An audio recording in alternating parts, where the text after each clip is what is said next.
How many remember the Archbishop Nicholas Duncan Williams? Man of great power. When he was young, he invited, are you still listening? I want you to view us all over the world. Greetings to you, my dearest family. Welcome again to Direct TV, bringing to the truth with Brother Joshua.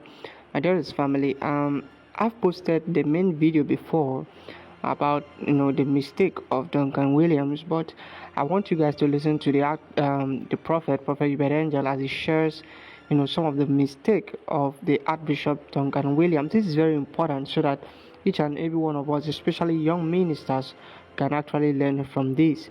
I'd like us to listen to the Prophet first of all, then I will bring the video from Archbishop Duncan Williams. Watch this. Remember the Archbishop Nicholas Duncan Williams, man of great power. When he was young, he invited, are you still listening? I want you to view us all over the world. He invited, are you hearing in this room? Are you hearing all over here? He invited Oral Roberts, hear me well and hear me well, especially young ministers and those that want to be used by God. He was fire. He was the only one at that time at the top of the charismatic in that region, with people swarming the whole location. It was Archbishop Nicholas Duncan Williams, the son of Idahosa. Powerful. Everyone was coming to him. He filled the stadiums, him alone. And he said, I'm now inviting Oral Roberts. So it wasn't Oral Roberts who filled the stadium. It was Nicholas Duncan Williams. And everyone swarming, spaces upon beyond the stadium. After he finished, Oral Roberts went back to America. And he realized that Oral Roberts had advertised in his paper, Mola Shokinamo. He had advertised in his magazine that Power Chapel that is founded by Archbishop Nicholas Duncan Williams was one of his branches. The man was hot on fire. He had the zeal, but didn't understand the light of revelation. He says it himself, I didn't say it. He wrote Oral Roberts, said, stop saying this and now remove it from all the books you wrote. I'm not your branch. Oral Roberts took the letter, sent it to Idahosa. Idahosa sent 2 bishops to confront Nicholas Duncan Williams. Says, Archbishop, you need to, your father said we should call you to come to Nigeria to meet him on this matter. He says, why? I'm not going to tell him I'm not coming there. One of the bishops said, are you sure you are telling Idahosa you don't want to come? He said, go tell him I'm not coming. He said, do you know the implications of what you just said? If we tell him, do you know the implications? He said, I do not care. Go. They went and told Idahosa, this is what your son said. Idahosa sat down and wrote a letter. Dear Nicholas, from today, I no longer cover you. You are now standing alone, you and your family. All the battles I was fighting for you, I've stopped. You are now big. Signed, Idahosa. They carried it and gave him. He said, who does he think he is? He bent the letter. He said, are we not all anointed? All this time, all these years, every time before a battle, he would see the devil standing in front of him and all his cords, and he would approach and the devil would try to defeat him, and then Idahosa would appear and shoot him and put him behind him, and the devil would run all the time. The following day, he was already in trouble, facing death threats. Everyone is about to kill him. Assassination attempts. He said, what is happening here? He went to sleep expecting that vision to come. Nothing came. It also was not there to prevent. The devil is winning in every vision. He calculated and realizes this thing here. I thought I was big. If a man considers him a friend of my father, and so he is also my father. And so if my father claims my branch is his branch, why should I write a letter? If Pastor Chris Oyakhilome says Spirit Embassy is his branch, I do not care. I don't have to call him. And ask what? Why are you saying this? Made every effort to find it. I said, no, I'm not doing that. I'm not meeting him. He flew to Britain. He was preaching at this temple. It's got a temple in Britain. And as he was going there, he waited until Bishop alighted from his car, came out of the car. He ran, went on the floor and shouted, mercy!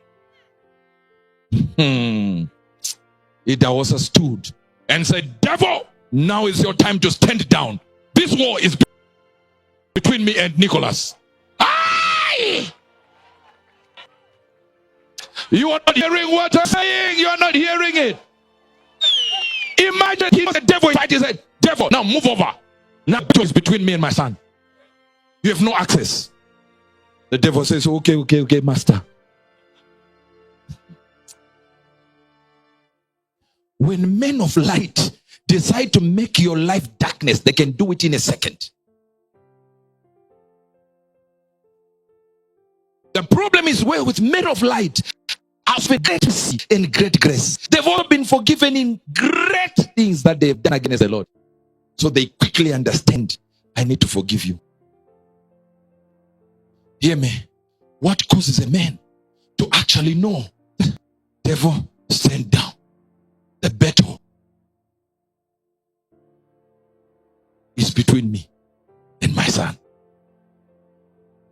That means the devil was given free rein by God to do whatever he pleased with the men who had denied authority. He said, from that time, I realized there was a revelation I missed. I was becoming too big. That darkness was enveloping me. Until I realized there was some error I recognized in him why I came to this level. He did not sin against Archbishop, against Idahosa. No, sinned against Oral Roberts. Did Oral Roberts do the right thing in claiming Archbishop Nicholas Duncan Williams' church was his? No. By every definition, no. But since he said it, God might have seen it as grace for Oral Roberts to even claim you part of yours. I told you before, when Pastor Chris called me and he wanted to shout at me to something, as he was on the phone, I started laughing. He was like, why are you laughing? I started laughing. I was beaming, smile from ear to ear. He said, are you okay? He's calm, you know. I said, this is you, Chris Oyakhilome. You shouting at me, Uebert Angel. Do you know there were times I prayed so that I could just be in the same service with you. Now you are on the phone calling me. What's unbelievable? The most unbelievable thing is you are shouting at me. I said, that proves my loyalty level. Because you know, even if you shout at me, I'll never leave you. So you considered me a son to this level, that you can shout at me and you know you can do anything you want to do and I'll still remain here. This is the greatest honor you have given me. He remained quiet.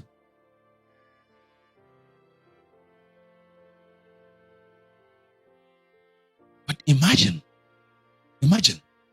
I can come to you right now and shout at you. You'll be so angry. You even leave the church. You are one person, one. We have thousands. Others are in the overflow now as we talk. Are you getting this? I remember when I began, I was very successful in Ghana as the first charismatic church. And I was having problem with my spiritual father, Archbishop Idahosa of blessed memory. Oral Robert came to Ghana. We filled the stadium during those days. Huge. Inside, everywhere was packed. It got into my head. when I saw the numbers, it got into my head. I was very young at that time. And so when Ura Robert went back to America, he did a newsletter. And in the newsletter, he said that Action was one of the branches of Archbishop Benson Idahosa. One of my young pastors saw that and said, it's wrong. You have to put a disclaimer on it. He's your spiritual father, but your church is not for him. I was very stupid, because if he's my spiritual father, he trained me. What is wrong if he claims that my church is his? Anyway, so I wrote to Ura Robert to change that thing he put in his newsletter, that Action is not part of Archbishop Idahosa's church. So Ura Robert sent the letter to Idahosa, and Idahosa sent Bishop Coker, the principal of my Bible school, and 2 other lecturers that taught me in Bible school in the early 70s, to come and talk to me. So they came and said, listen, Papa wants you to come to Benin to meet him on this matter. And I said to them, go and tell him I'm not coming. And Bishop Coker said, what did you say? You are not coming? And he said, Nicholas, do you know the implications of what you just said? And I said, I don't care. I was the only charismatic church. Everybody came to my church. We were huge. I had the numbers. And so, for whatever reason, I dishonored the old man. So they went back to tell him that Nicholas said he wasn't coming.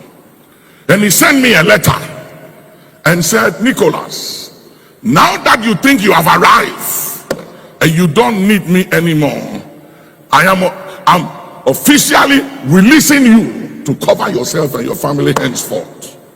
And I have no dealings to do with you whatsoever. Before them, anytime I had a dream when I was young and I was battling and confronting things, every time I would see the old man appear and he would join me in the battle, and I always had the upper hand. From that day, when I received that letter, I never saw him in my dreams anymore. And I remember I took the letter and I burned the letter. And I said, I don't care who you are, you have no power over me. We are all anointed by God. So foolish. Because I was very powerful at that time. This time, I'm still anointed, but I attach a lot of wisdom now than then. That time it was raw faith and zeal, no wisdom. Immediately after that, I started having some challenges with the then president, national security problems everywhere. It went on for 2 years. I have to relocate my family, and people said, leave the country. I said, no, I'm not leaving this country.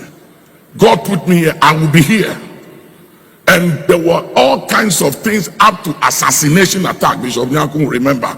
And the night before the assassination, the word of the Lord came and told us exactly what's going to happen and the time and everything, and it happened just as we were told. But God gave me an escape. And it went on for 2 years. I talked to my auntie Melly Grant and so many people, Justice Annan, and so many others, to intervene with the President Rawlings, to try and hear my side, because nobody will hear me. I was heavily misrepresented, character assassinated, high level. And one day I went to London and somebody told me that Archbishop Idahosa was coming to London. He was speaking in Kensington Temple. So I cornered him, and when he stepped out of the car coming in, I fell on the ground and I said, mercy, mercy, mercy. Somebody scream, mercy. And you know what he said? He said, Satan, this fight is between me and my stand. Stand down, stay out of it.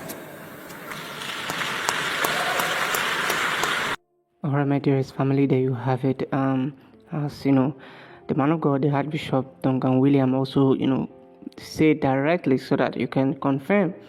But this warning, especially to many young people that are serving, a lot of times when young preachers actually start getting fame, they want to detach themselves from the people that raised them, and this thing is very painful. Imagine raising somebody and then the person now act like he or she doesn't know you. It's very painful. So this is some of the things that a lot of us young ministers or a lot of ministers of the gospel need to learn. Stay in that connection, that space that protected you while you were still growing in ministry. I thought to share this. Let me know what you think in the comment section. Don't forget to hit the like button and also subscribe. Bye.